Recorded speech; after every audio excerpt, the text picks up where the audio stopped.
Nice tune. So, a few years ago, I was out in El Paso, Texas. I was playing for a crowd of guitar players, a little bit smaller than this crowd here.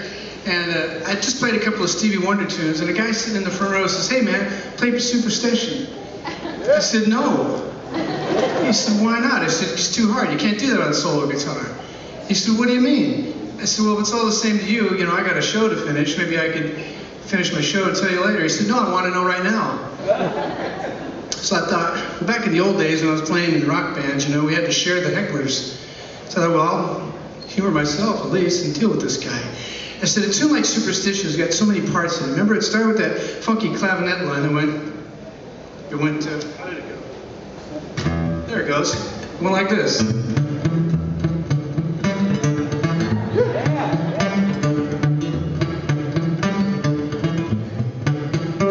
I said, I'd be happy to do that for the next 3.5 minutes. But the problem starts when you have to add the melody, which goes...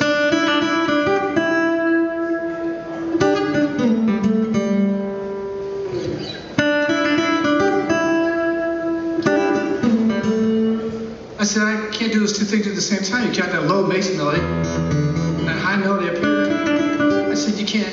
And if you were going to try to do this tune on solo guitar, there's a famous horn part, which you guys probably all remember, that went...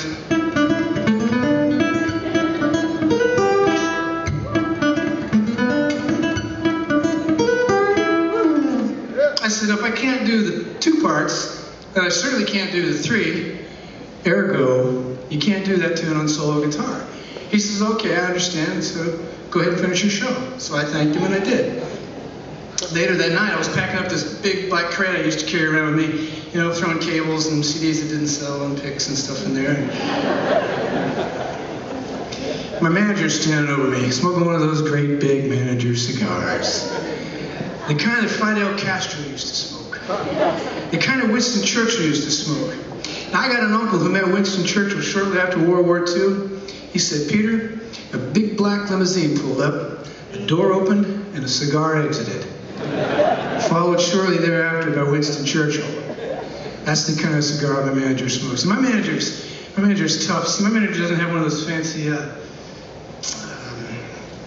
cigar end cutter offers, like probably most of your managers do.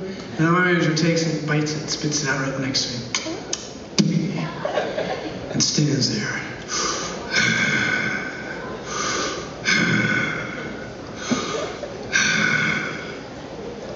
And she looks at me and says, "So kid, you gonna do this tune, or I gotta get another guitar player?" So this is always from my ever-loving cigar-smoking manager. This is my last tune. I want to thank you guys very much.